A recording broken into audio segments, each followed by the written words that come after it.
So a little bit of a difficult start, technical issues. I hope it's not a picture of what's going to happen next, but we'll see. So we're here today to know the Drupal Experience Builder initiative. So the module and how it works and why we should use it and when as well. So my name is Dharizza Espinach. I'm a senior Drupal developer and lead trainer at EvolveDrupal. So I love Drupal. And yeah, recently I was a little bit involved on the associate initiative, being a track lead for the analytics part of it. So yeah, now I'm trying to get into the Experience Builder world and found it appropriate to talk about it here. Because there is a lot of people that doesn't necessarily know how it looks like and what we can do with it. So today we're basically going to answer a couple of questions. They are going to be very fast, and that's going to be it. So what is Experience Builder? How does it work? Can I use it? And how will I use it? So I hope the tenses of the last two questions tells you something. But we'll see. So what is Experience Builder? Well, this module is a module that was created as a response to the issue that the content editor experience for users in Drupal is not necessarily great. And when you have a content editor, they usually prefer other options, like WordPress and so on, right? So with Experience Builder, we intend to make something that is familiar to use. But there are two goals in mind. The idea is that it will enable site builders to theme and build entire websites without having to know much else below a little bit of HTML and maybe a little bit of CSS, right? Maybe. But they will be able to do the things on the editor and that's it. The other point is that the content creators should be able to compose content without having to rely on developers, which is something that currently also happens a lot. So this is like the main idea. At the end, all of this was coming back together in the form of a module that is going to be a low-code editor for doing these three things: creating content and pages, creating components, and also being able to manage the design eventually. This is a little sneak peek into the Experience Builder UI, but we'll see it soon. Now, how does it actually work? Well, the idea is that the Experience Builder module, among many other things, I'm going to super simplify it here, has just an editor UI, that is what the content editors and site builders are going to use. And in that UI, users will be able to work with Experience Builder components. But those Experience Builder components can be one of four things. One of them is single directory components. For some of you may already have heard about them. This is the best thing that we can do to prepare, but Kyle is going to run our talk on this topic later, so you will have the full picture then. Another option is they can be JavaScript components, and we're going to see one of those later today. They can be blocks from Drupal, or they can be layouts, okay? So these are the different things that you will be able to assemble and put together in the Experience Builder UI. Now, can I use it already? Yes. Well, no, actually no. Not really. But well, maybe yes, you can. You might be able to use it already. But just for testing, don't use it in production, okay? Test it, provide feedback, and allow the team that is building it to get it to a nicer place. There is a timeline, and ideally, there is going to be a stable release coming up around October, something like that. But so be clear that this is still not production ready. I actually talked to some people these days, like everything clicks, it breaks. but not necessarily. You have to have your happy path and we'll get it to work. So we will see that happen. And that's how we will answer the how will I use it. So what is life without a bit of emotion? What we're going to do is a little small demo, a live demo of the tool, and hopefully, fingers crossed, it will work. So we'll see a couple of things that we can do with it. Okay, great. So this is a site that was created with the XV demo package created by FenApproxima. So this is what we could be using to start testing it out. There are some instructions for it. I can send the link later. But here, what I have is my website, and this is just the home page. This page is set as a home page, and it is built based on multiple Experience Builder components. So what happens here is I'm going to click on Edit in the top right, and that will give me the Experience Builder editor. This is the thing. In general, you can see on the left side how we have the different layers that exist currently in the page. In the library section, if we click there, we can see all of the components that we could use in the website to build it here. The main area is where we can drag and drop the content and the different components to build our page. On the right sidebar, we have initially information about the page, okay? But as soon as we start adding components or clicking on the specific components, we will have information for each of them. So if for some reason I wanted to edit this one, which is a hero, you can see how that sidebar changes. Right now we're going to do something a bit different. We are going to create a new page, and for doing that, I'm going to go to the center of the page in the top, and I'm going to create a new one. So I'll do a new page, and I will have my editor with a white canvas where I can start adding the stuff. So that's what I have. If I click on preview, for example, I can get to see the page, but currently it's totally empty. So I'm going to go for it. I will go to library, and in this library you can see how I have sections, I have components, and I have code and overrides. For the component sections, they are coming from single directory components that exist on the site. So no matter what, if you have your design system created with single directory components and they are well done, then that means Experience Builder is going to pick them up automatically, and then you don't have to do like the classic thing where we go and create the paragraph with the fields for then connecting it to the SDC. So we will have it automatically. That's the section for components. For the sections, these are going to be like elements that we can create and compose here. So what I'm going to do quickly is I'm going to put in there a header, the header of the site that was already pre-built, and I can add some changes to it based on what it had. So let's say I'm going to make it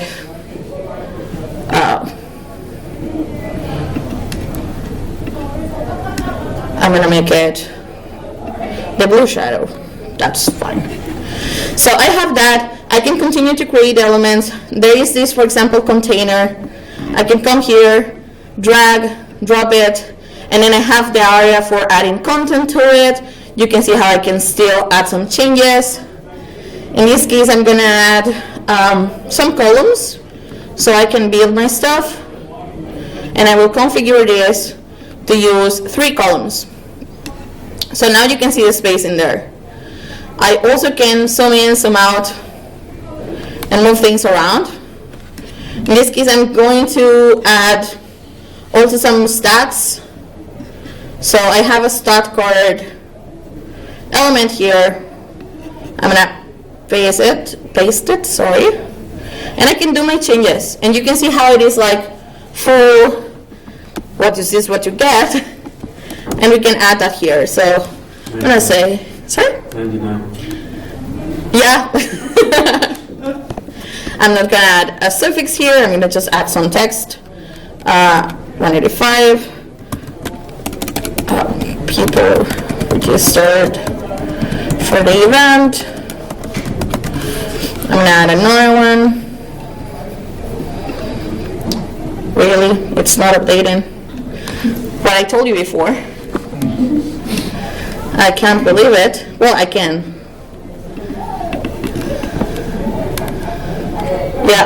Yeah, amazing. It's unbelievable. Yeah. Okay. Let's see what we can do. Well, we have the preview. In this preview, you can see, for example, also how we can switch to see how it looks like in different breakpoints, and it's actually quite cool. I'm gonna exit the preview. I'm gonna add another one. I'm not going to edit it. I just want to have the data there now. I changed my standard for it, and it is something like this. If for some reason, for example, I wanted that column, that section that has the 3 columns with the stats to be something that can be replicable without having to create a container, create the columns, and then the stats, you can very well select the whole component, like the container, and if you right-click, you will have an option here for creating a section. And these allow you to have full sections that already have components inside. So this is like a builder in the same element. So I'm going to call this one metrics row. I'm going to add it to a library. And that basically means that now in the sections, I have the metrics row. And if I want to, I can add another one here with everything there. So it is going to be a very cool way of building landing pages, for example, because we will have the whole freedom to do that. There's also something else that we can do, and that something else is we can create code components, okay? So, first of all, I'm gonna go and do the preview again. Looks good to me. I'll ship it. So I'm gonna exit the preview. I'm gonna save it just to make sure I have a page. EvolveDrupal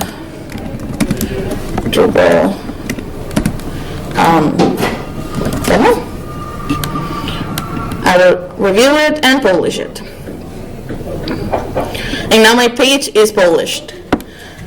If I want to create a code component, which is our nice thing here, what I will do is in the left, I will click on Add New, and this will allow me to create a new component. So I will give it a name. This is going to be for notifications. I will cheat a little bit because I already have my component built.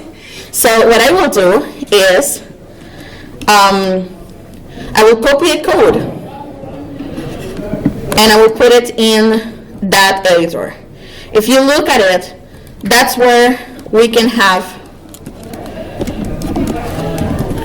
the code built. So this JavaScript section is what allow us to create the JavaScript component.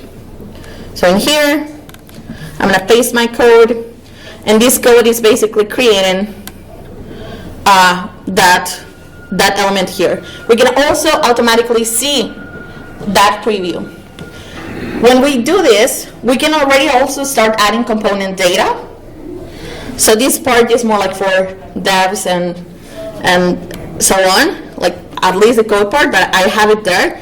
And what I can show you here is that this component is requiring 3 elements. We have a type to define how the alert is going to look like, a message for the actual text, and a URL for showing a button. So if I know my component is going to receive that, I can configure the component data to also get those props. So what I will do is, I'll come here, click on add, and add my props name. So I will add a type. I can choose in here that it is going to be a list of text. And I'm going to start adding possible values. So I know in my case, I called one info, so it's there. I called another one warning. So it's there, and the other one is an error.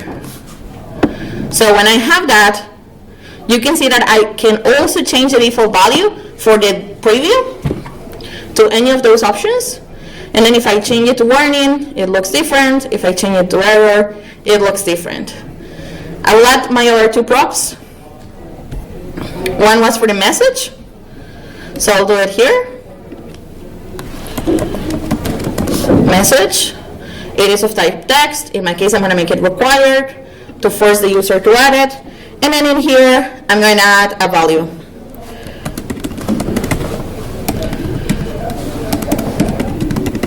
So something is going on. I have my text, and that's all good. And then if I eventually, like if in my case I had the URL, so I'm going to add this other prop for that URL, and I'm going to make it a link. And this time it is going to be optional, and I can make it a full URL. Well, I'm going to make it like that. That's enough. /node, for example. And then I will have that. As soon as I know that my component is good to go, I can very well click on Add to Components. That will add it as a section in the components. Fingers crossed it works. It did.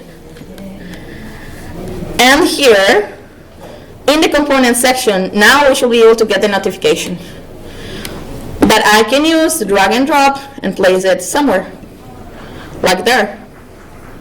And then I can change the values. So maybe this is a warning. And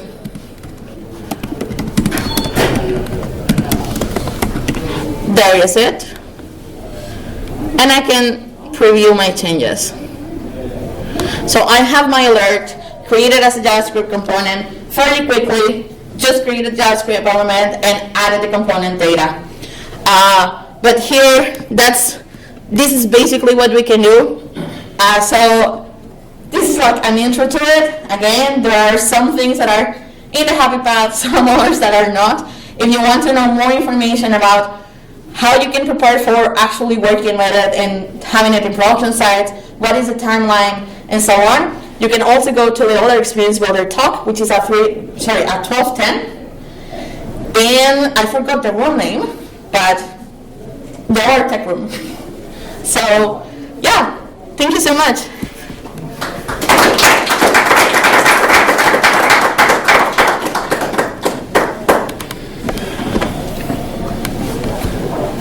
Time for questions? I think I was over time, but do we have time here? Yeah, you got about 5 minutes. Okay, great. So, yeah, questions? So, Experience Builder is not completely new, built from the ground up. It's being built in Drupal. And one of the things I noticed that it's getting from Drupal is the typed data, so those props. All of those options you had, it could be URL, it could be text, it could be list of text.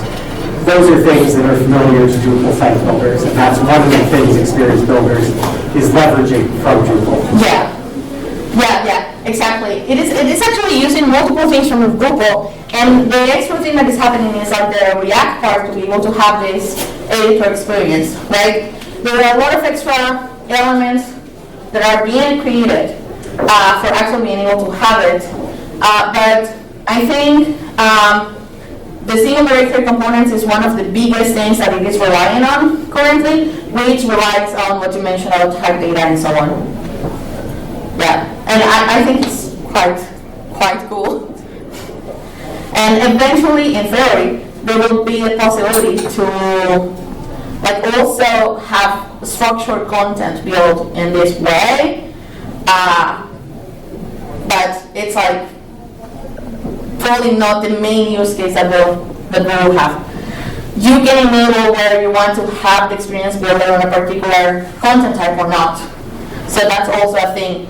And something that they are talking about is that using Experience Builder is not like a replacement for Paragraphs or Library Builder. Paragraphs or Library Builder, but it is like another way of doing these things that hopefully is like what people like, because it has all this power. So you'll be able to pass backend data to Experience Builder? Like, say you have a custom module and you grab some data from an API, you could pass that data to Experience? Okay, if you, for example, if you created a blog for it, and you are printing your data from that API in that blog, yeah, I think eventually it will happen. What you will notice here is that, but I think in this case it's not working yet. But there is this other icon in the top left that has the dynamic components. So this is not fully working right now, but ideally, in that dynamic components list, we will have blocks and yeah, that kind of elements that we can have. So remember I mentioned there are 4 components that we can use here.